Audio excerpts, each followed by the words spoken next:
Bien, estamos de regreso con más Estudio 4 y obviamente nos conmueve, nos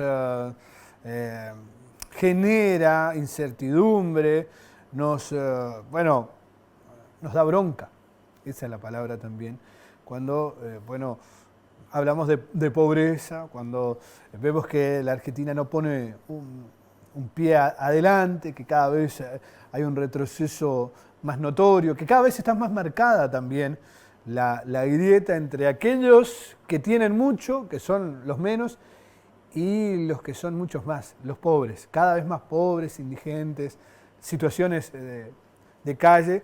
Y a mí siempre me da tranquilidad cuando hablo con él en este programa o cuando por ahí tengo la suerte de hacerle una nota como cronista de exteriores.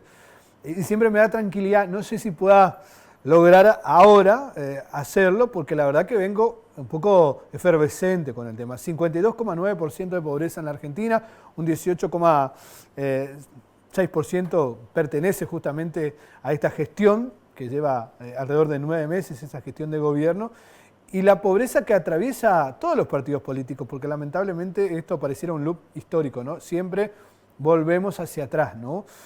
Un arrastre tremendo. Quiero hablar y tengo el gusto de poder hacerlo con el padre Alberto Barros, quien siempre gentilmente nos atiende. Padre, un gusto saludarlo, ¿cómo anda?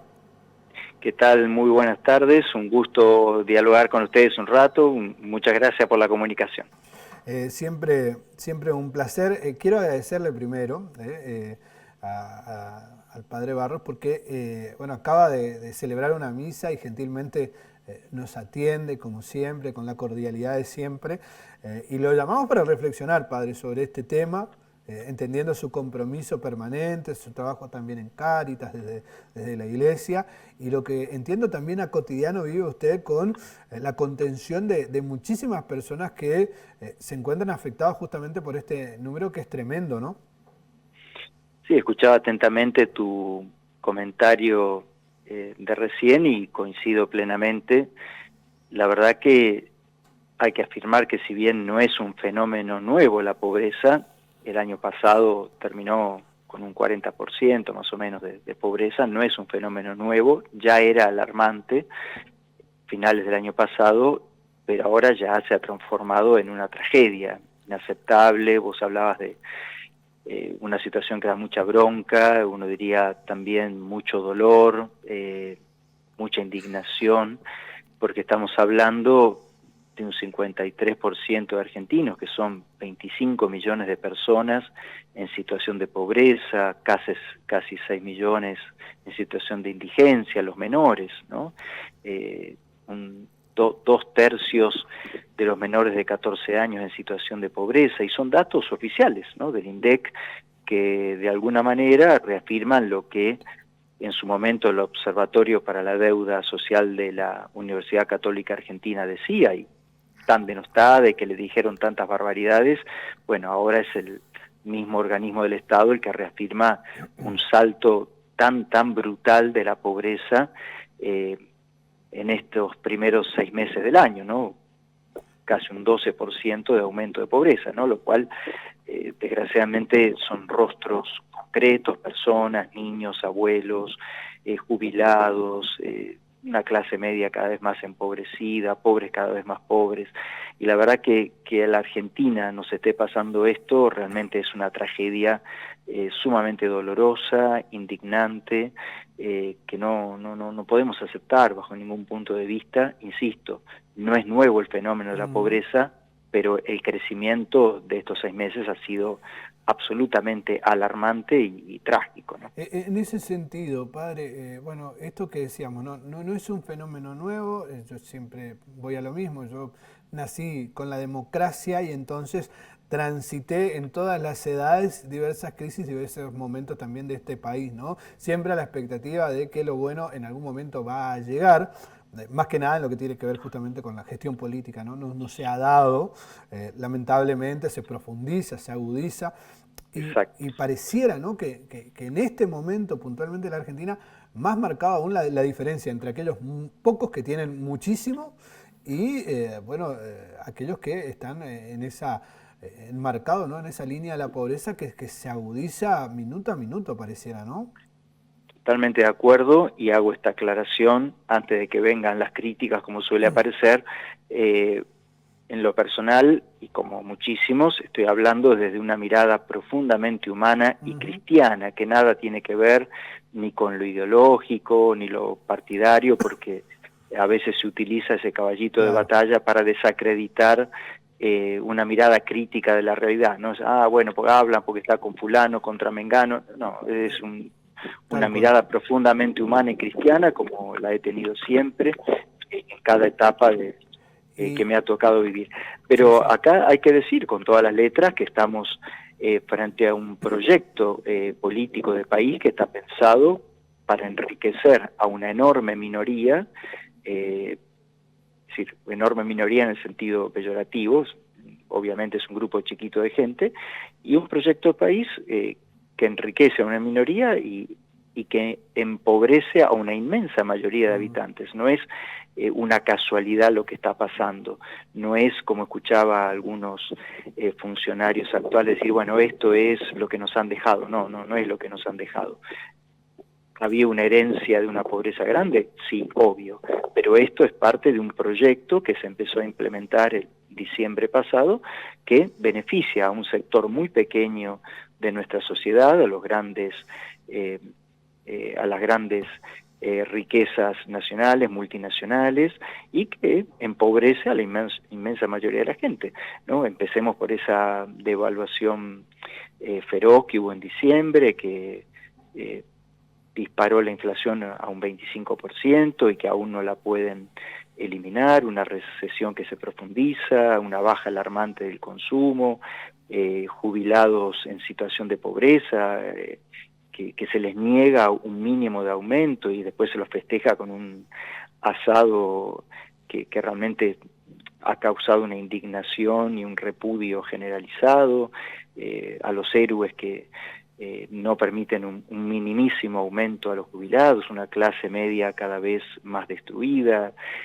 una realidad de hambre en los sectores más pobres, abandonados hoy a su suerte, porque parecería que nadie se ocupa, un Estado ausente y arréglense como puedan, estigmatizando obviamente a cualquier organización religiosa, social, que quiera acompañar al mundo de los pobres. Y bueno, estamos con un país paralizado, obra pública paralizada, el desfinanciamiento de la salud, la educación pública, una industria paralizada, muchas pequeñas y medianas industrias que cierran, un aumento alocado de tarifas, de servicios, transportes, sueldos pisados, en fin, el panorama es muy duro, ¿no? Para mí es una tragedia económica, social y cultural, porque detrás de todo este proyecto de país, que insisto, no es casualidad lo que estamos viviendo, hay también un tema cultural de endiosar un individualismo donde siempre gana el más fuerte y pierden los más frágiles, ¿no? Un individualismo que pretende ser presentado como virtud, cuando en realidad la cultura individualista es profundamente inhumana, cruel y en nuestro caso anticristiana, ¿no? A todas luces, ¿no? Entonces, bueno, creo que estamos en un momento muy, muy duro para el país y, bueno, creo que estamos ante un proyecto, insisto, que está pensado. Algunos hablan de una pobreza planificada y no dudo que es así, ¿no? Y bueno, hoy desgraciadamente asistimos todos a un aumento, digo, lo que nos toca desde Cáritas. Cada vez es mayor la gente que va a pedir una ayuda a las parroquias, a los equipos de Cáritas parroquiales, gente que nunca ha ido a pedir una ayuda, gente de clase media, jubilados, que no pueden comprar un remedio, bueno, eso para mí, por ahí es duro lo que digo, pero creo que hoy hay una responsabilidad en el gobierno actual y en el mundo de la política en general. Hoy hay una responsabilidad en la muerte de muchos ancianos que no consiguen los alimentos, los medicamentos que necesitan. Hay una responsabilidad en la desnutrición, en el hambre de nuestros chicos. Digo, hay una responsabilidad muy grande de toda la gente que está perdiendo la vida o que está perdiendo calidad de vida de una manera brutal. Digo, no es chiste, creo que hay acá una situación absolutamente inmoral absolutamente inmoral, porque quien lleva adelante una política así de destrucción de la vida, bueno, es responsable de esas destrucciones de vida. Bueno, insisto, no es un fenómeno nuevo, pero acá hay un proyecto de país que está profundizando estas divisiones terribles entre los pocos que tienen mucho y las mayorías que tienen muy poco. Es un análisis que no me permite a mí ni siquiera adjuntar nada más el que ha hecho el padre, porque la verdad que es un poco lo que venimos hablando o desglosando en diferentes editoriales.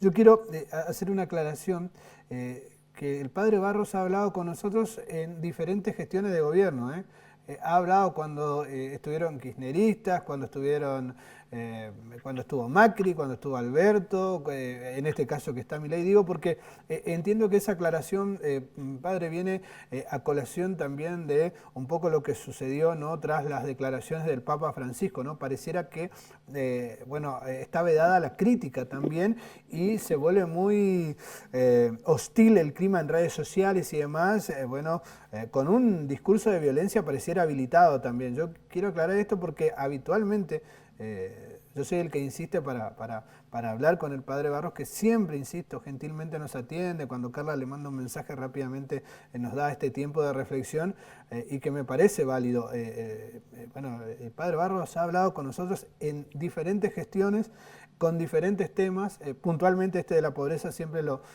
citamos para charlar porque tiene una reflexión también y un trabajo territorial y de campo, y que va siempre fuera de lo que tiene que ver puntualmente con las cuestiones partidarias. Así que yo siempre agradezco eso, lo aclaro también.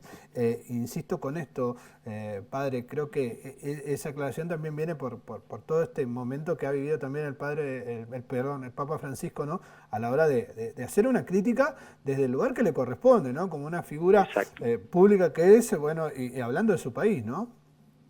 No, me parece muy oportuna tu aclaración, porque en lo personal, y bien vos lo decís, a ver, yo he hablado las mismas cosas a lo largo de distintos gobiernos, de distintos signos, así que no, en eso nadie me puede achacar ningún tipo de cercanía con nadie en especial. Jamás he tenido ninguna opción partidaria y nada que se le parezca, ¿no? Lo que uno reflexiona y piensa lo hace desde una reflexión profundamente humana y en mi caso profundamente cristiana, ¿no? Desde la fe. Y lo mismo que hace el Papa Francisco, muchos obispos de nuestro país, pero la forma de desacreditar, y como bien vos lo decís, de manera violenta, es querer encasillar a cualquiera que hace una crítica con determinado sector o que juegan para juegan para... No, nadie juega para nada, jugamos a favor de la gente, jugamos a favor de los que sufren más, eso es lo que queremos hacer con nuestros aciertos y errores, pero creo que estamos hoy frente a una experiencia de un gobierno con políticas muy inhumanas, muy crueles, con mucho de mentira, ¿no? Esto de la mentira que va unida muchas veces a la violencia, ¿no? Esto que decía el Papa Francisco, que es real, ¿no? No, lo que no se gasta en justicia social lo gastan en gas pimienta, en represión, en violencia, todo el ejército de trolls en las redes sociales diciendo barbaridades de cualquiera que hace una crítica, inclusive desde dentro del propio espacio oficialista, el presidente, ¿no?, subiéndose a caballo de un montón de barbaridades y de cosas violentas en las redes. Cabe inclusive hoy también esto de acusar a determinado sector político de ser los que incendiaron las miles de hectáreas en Córdoba. Una locura, ¿no? Cuando el mismo gobierno cordobés, la misma justicia cordobesa, tuvo que desacreditar las barbaridades que estaba diciendo el presidente y su ejército de trolls, acusando de la nada a un opositor político. Esas barbaridades en la Argentina creo que se tienen que terminar. No es posible tal grado de violencia que va unido desgraciadamente a mucho de mentira, de calumnia, de frivolidad, ¿no? Uno dice, en medio del drama argentino, dice, la frivolidad en el poder está a flor de piel, ¿no? Entonces una cosa que... Mientras que nosotros estamos hablando acá hace instantes nada más, y que salían estos números, Milei estaba grabando con Susana Jiménez salía a saludar desde el balcón de Casa Rosada, tragicómico. He visto esas imágenes y más allá de que no tengo nada con nadie, entiendo que Susana es una llamada diva de la televisión, independientemente de sus pensamientos, uno le gustará, otro no, lo que sea, pero el gesto de un presidente en el día que salen unos números trágicos de la pobreza, saliendo a un balcón, antes de una entrevista que tiene que ver con lo farandulesco, a saludar como si no pasara nada, diciendo barbaridades con lo de Córdoba. La verdad que llama la atención el grado de desconexión de la realidad o de inhumanidad, no sé si es un problema de desconexión, de inhumanidad, de crueldad, pero hasta parecería una especie de burla, ¿no? A los millones de argentinos que están sufriendo en este momento de una manera muy, muy, muy dura este ajuste brutal, sin ninguna perspectiva ni en el corto ni en el mediano plazo de que puedan vivir mejor, sino que cada vez estamos viviendo peor y cada vez peor, ¿no? Insisto, no veníamos del paraíso desde ya, pero estamos en una situación mucho, mucho peor de lo que estábamos tiempo atrás. Bueno, y eso, guste o no guste, es así, es la realidad que uno ve en la calle todos los días, independientemente de cualquier cuestión ideológica, partidaria, no tiene nada que ver acá, ¿no?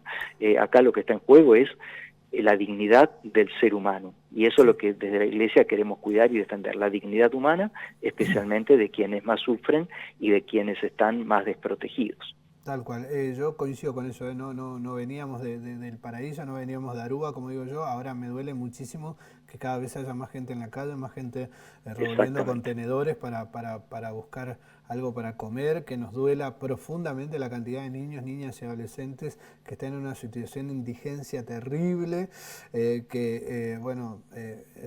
haya gente haya niños, niñas que no puedan tener la cena, mucho menos el almuerzo, y que quizás una copa de leche en un comedor sea todo lo que consumen en el día. Es una locura para un país como este y merece una reflexión profunda como la hemos hecho con el padre Barros. Insisto, padre, agradecerle como siempre este momento de reflexión, de charla, de diálogo. Me quedo con varias apostillas ahí, esto del individualismo que está muy marcado, esto de generar justamente un estado, ¿no?, de efervescencia y de combate permanente, donde pareciera que está habilitada también la violencia y donde pareciera que la libertad en realidad solamente es un eslogan, porque pareciera que ni siquiera se puede criticar y ni hablar, ¿no?, de todo lo que sucedió con los jubilados, la represión, el dolor, la bronca que da saber que un gas pimienta está alrededor de 210.000 pesos y la mínima está en 240.000 pesos. Eso creo que marca más o menos un todo de lo que sucede en este país, que hoy nos duele y que nos llama a esta reflexión y que nos ocupa también y que nos preocupa. En el padre Barros, bueno, saludar a toda la gente que hace el trabajo solidario también, porque me parece que ahí está la clave también para estos momentos que son de tristeza y de decepción también, donde hay gente que trabaja en lo solidario y contiene a muchísima gente que la verdad no la está pasando bien. Insisto, padre, gracias por estos minutos, el abrazo, el saludo y el respeto de siempre. No, al contrario, un abrazo a ustedes, y si me permitís 30 segundos, agrego que dijiste algo muy, muy interesante recién cuando hablabas esto de la libertad como eslogan. Yo hasta el día de hoy me pregunto, ¿qué quieren decir cuando hablan de libertad, libertad, libertad? ¿No? Si es libertad para agredir al otro, si es libertad para ser violentos, si es libertad para ser avaros, para ser egoístas, si es libertad para fomentar la riqueza de los más ricos y la pobreza del resto del país. Digo, ¿libertad de qué? Si la libertad no es para amar, para hacer un país más justo, un país más fraterno, más solidario, no es libertad, es esclavitud, es mentira. Entonces, primero hay que, como reflexión también, como país, como comunidad nacional, como comunidad de hermanos, plantearnos qué queremos decir cuando hablamos de libertad, ¿no? Si la libertad no brota del amor para crear fraternidad y dignidad para todos, para evitar las exclusiones y crear un país donde todos podamos vivir mejor, la libertad es una gran mentira y no deja de ser un eslogan absolutamente falso. Así que me pareció muy buena tu reflexión al respecto. Muchas gracias, padre. Un gran abrazo para usted. Abrazo, Chao, chao. Hasta Chao, luego. chao.